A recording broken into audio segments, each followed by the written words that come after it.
You said Costa Rica has no army, right? Correct. Article 12 of the Constitution declared that the Army as a permanent institution is abolished. It does permit us to organize armed forces for national defense based on inter-American treaties. Only temporarily, then.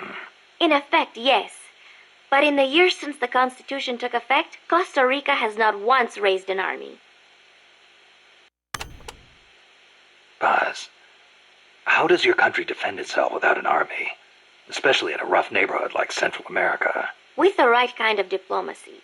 If we live up to our ideals and earn the respect of other countries, the international community will support us. The 2 times Nicaragua actually did invade, the conflict was resolved diplomatically under OAS auspices. Doesn't that leave you depending on the U.S. after all? American influence is unmatched, it is true. San Jose was critical of American policy at the time, but America supported us all the same. It was because we practiced peaceful diplomacy. That is what I like to think. That's one way to approach it, sure. But there are countries out there who will use force no matter how bad it looks. Maybe so. I know my way of thinking probably looks naive to you, but it is not like we expect peace without working for it.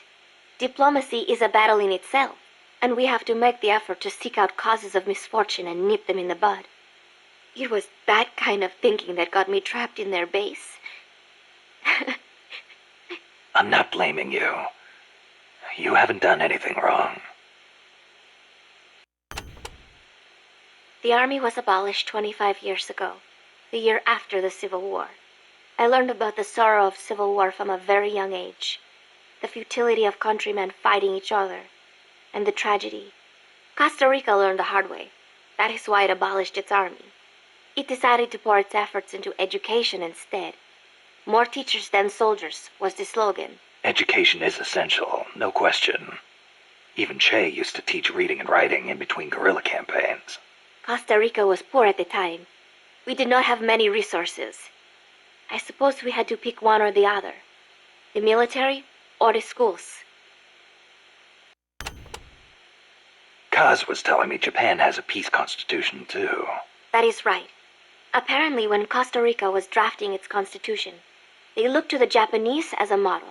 Only, Japan's constitution renounces war itself. Unlike Costa Rica. But Japan has a self-defense force, right? That I do not get. I think I will ask Mr. Miller about it next time I see him. He said he used to be in the JSDF. Huh. You're a curious one, are you? Don't study too hard. What was that you were saying? Peace is not the natural state of men? You said you learned it in school. That is right. They are the words of the German philosopher Immanuel Kant. In 1795, he wrote a book titled Perpetual Peace.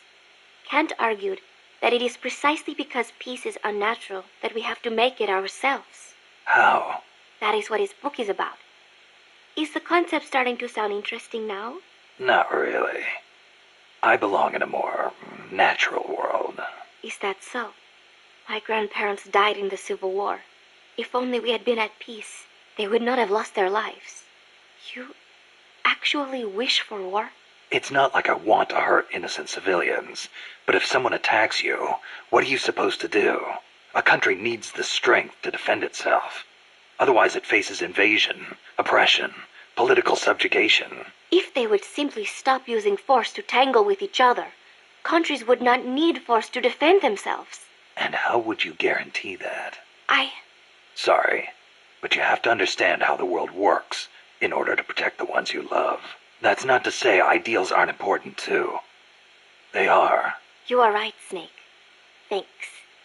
Peace.